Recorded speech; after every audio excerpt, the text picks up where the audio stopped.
The new MacBook Air with the latest M4 chip just got launched.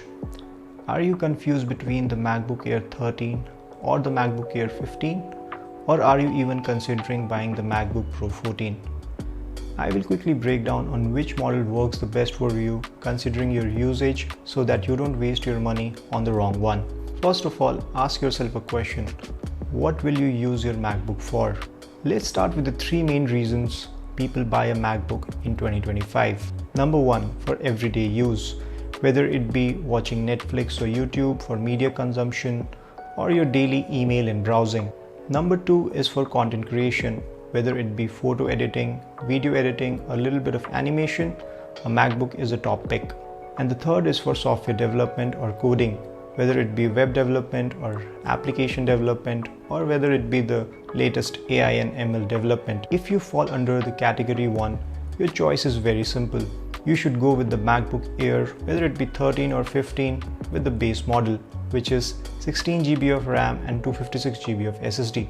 Go with the 13-inch if you want something compact as it is more portable, and if you want a bigger screen for media and multitasking, then go for the MacBook Air 15. And the best thing about this base model MacBook Air is that the battery life is great. You would get about 18 hours of battery life. Even the longest lasting Windows laptop won't get half of it. One quick tip if you're opting for the base 256 GB model is that it fills up quite fast. So I would recommend you to go for any cloud storage like the iCloud or the Google Drive. Now if you fall under the category 2 or 3, which is content creation or coding, here it gets a little tricky.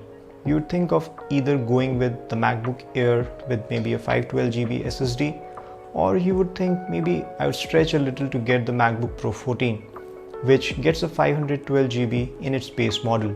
Now I'll quickly tell you the long-term benefits of going for the MacBook Pro 14. It comes with a brilliant XDR screen with the 120Hz ProMotion display. It has got more I/O ports like the HDMI, SD card slot, and one extra Type-C port.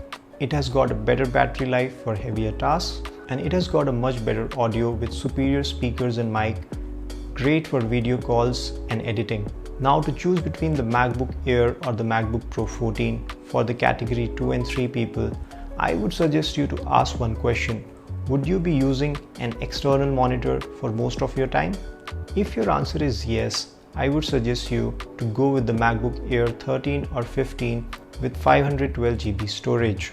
You can use that saved money to buy a high quality Type-C 4K monitor.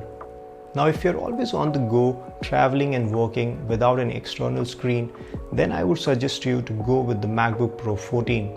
It has much better display, it has got a much superior speaker system, and also it has got more I/O ports. Now to quickly recap, if you are buying it for everyday use, it's no-brainer. Go for the base model MacBook Air. Just choose if you need a 13-inch or a 15-inch display.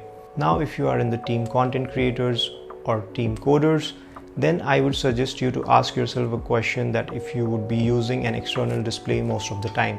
If yes, go for the MacBook Air 512 GB model, and if you are traveling mostly, then I would suggest you to go with the MacBook Pro 14. If you are still confused, drop your questions in the comment section below, and I'll see you in the next one.